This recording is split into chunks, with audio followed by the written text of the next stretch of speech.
Did the jury's sentencing recommendation affect the decision of Circuit Judge Brian Lambert? Tonight on the TV 20 News at 6, will convicted killer Joshua Fulgham receive life or death? It was a courtroom full of tears as Amber Wright, a suspect accused of killing a Marion County teen, took the stand. Find out why our attorney claims some of the evidence in the case is invalid. And a shooting in Alachua County claims the life of one man. We'll explain how the events unfolded. Your News at 6 starts now. Now, from your local source, TV 20 News at 6 in high definition. Good evening. A man convicted of killing his wife will spend the rest of his life in prison. Joshua Fulgham was given 2 consecutive life sentences this afternoon. TV 20's Natalia Martinez joins us live from the Marion County Jail. Natalia? Dave, just moments ago, Joshua Fulgham was brought to the Marion County Jail right through that gate behind me. Now, he'll spend some time here before being transferred to prison, where he'll spend the rest of his life. A Marion County judge followed a jury's recommendation to send Joshua Fulgham away to prison for life, sparing him from the death penalty. You simply do not know when you pick a jury the makeup and composition. Fulgham and his then-girlfriend Amelia Carr are 2 ex-lovers, both now convicted of killing Heather Strong, Fulgham's wife, back in 2009. According to detectives, Fulgham lured his wife to Carr's house. There, they tied her to a chair, put a bag over her head, and suffocated her. Jury members heard as Fulgham told detectives they put Strong's body in a black bag. We took this rubber bag. It was already out there right beside her. Okay. And he grabbed a leg, and I grabbed a leg, and we both held one side of the bag and pulled her down into it. Despite the taped confessions, jury members recommended a life sentence for Fulgham after finding him guilty of first-degree murder and kidnapping. His attorney claimed he was a victim of sexual abuse at the hands of his own sister. State Attorney Brad King did obtain the death penalty for Carr, a mother of 4 who was also sexually abused. Carr's upbringing and her mental status and Joshua Fulgham's was different. The jury consisted of 9 women and 3 men, with studies showing women being more hesitant than men to impose a death sentence. But now that these 2 killers are behind bars, King will walk away with one thing. There is no bottom to the depth of depravity of what human beings can do to each other. Now, Heather Strong's mother and her stepfather were not in the courtroom today. They have traveled back home to Mississippi. Dave? Natalia, a lot of people are wondering, what about the 2 children Heather Strong and Fulgham had? What will happen to them? Dave, they are also the victims in all of this. Those 2 kids are now in foster care, but there's another child in the middle of all of this, and that's the one allegedly belonging to Joshua Fulgham and Amelia Carr. And if you recall, Amelia Carr was 7 months pregnant at the time when she killed Heather Strong. Reporting live from the Marion County Jail, Natalia Martinez, TV 20 News. And tears were shed today in the latest Seth Jackson murder trial. Defender Amber Wright testified she was terrified as detectives interrogated her after Jackson was killed. Her attorney wants portions of Wright's interrogation thrown out. The attorney says at one point she was not properly given her Miranda rights warnings. Yet on the stand, Wright said she didn't know what she was signing when detectives asked her to sign and initial her name next to the warning. She also said the detective spoke roughly with her. Prosecutors argued that Wright fully consented to the interviews, chose not to ask questions, and even joked with detectives.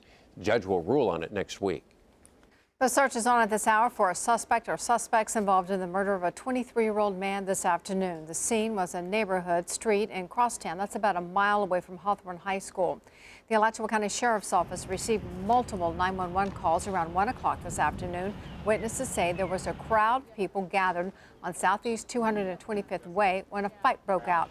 Shots were fired and the crowd scattered.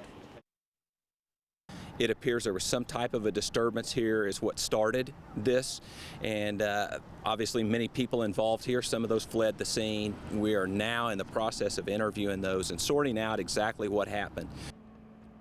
Detectives say they do have a person of interest, but there is no actual suspect in custody at this point. 23-year-old Calvin Thomas was pronounced dead when deputies arrived on the scene. We'll have more on this tonight at 11. And 2 people were killed in Ocala this morning after a truck driver struck them while standing on the sidewalk. Florida Highway Patrol troopers are now investigating how the driver ran off the road, hitting the victims. It happened right in front of the Relax Inn Hotel near the 500 block of East Silver Springs Boulevard. We'll have more of the story also coming up for you tonight at 11.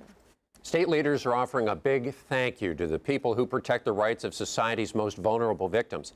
This week is Victims' Rights Week in Florida, and today at the state capitol, the governor and attorney general awarded law enforcement officers who've helped protect the identities of domestic abuse victims.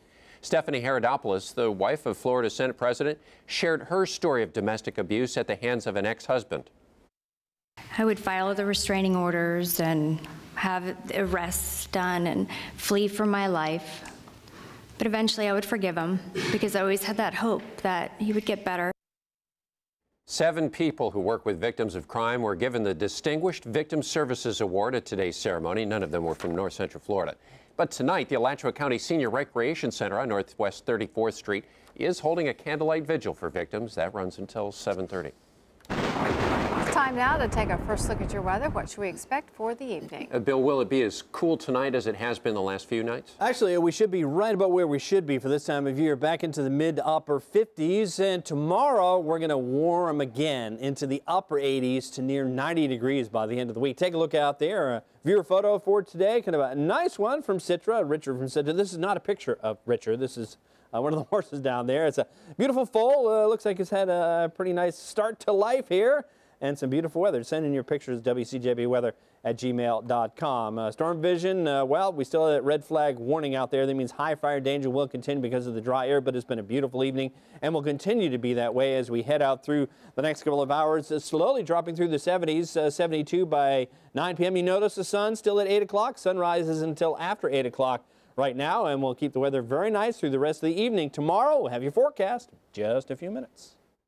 They think they have a solution for now. Protesters stated their case to the University of Florida leaders this afternoon. They think impending budget cuts could be offset with money the university already has on hand. TV 20's Duke Carter is here now. Duke, university leaders say it isn't that simple. That's right, Dave. About 100 students marched to Tigard Hall outside the Office of Student Affairs on the last day of classes, letting officials know they don't want any faculty or programs to disappear at UF. And they say they know how the cuts can be averted. Mama, mama, can't you see? These UF students are protesting. They were here to rally against the layoffs. To tell the University of Florida to save University of Florida and spend the reserves. Students accuse the state's Board of Governors of permanently damaging UF. Lay off staff members, restructure the computer science department.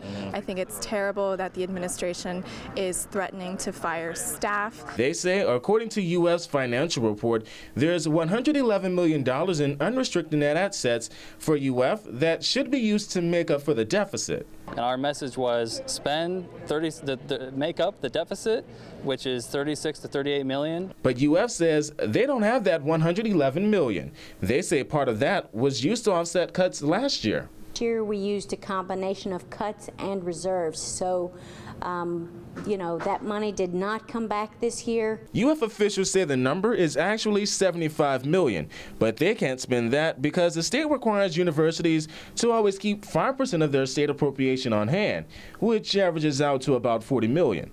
And they want money on hand just in case for emergencies. And we're trying to do it in the best way to affect the least amount of people and maintain the quality for our students.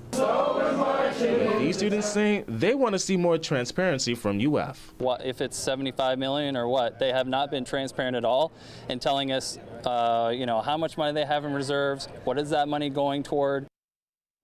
Even though it was the last day of classes, students are far from done. There's going to be a forum set up by the Dean of the College of Liberal Arts and Sciences, where he plans to address his plans if the cuts affect his college. Students also plan to protest at a graduation ceremony on May 5th to let engineering alumni know what's going on. Duke Carter, TV 20 News. Blueberries could be in trouble this year, facing a triple threat. Some farmers are firing back at one of those threats, and that's turning neighbors into angry birds. That's next on the TV 20 News at 6.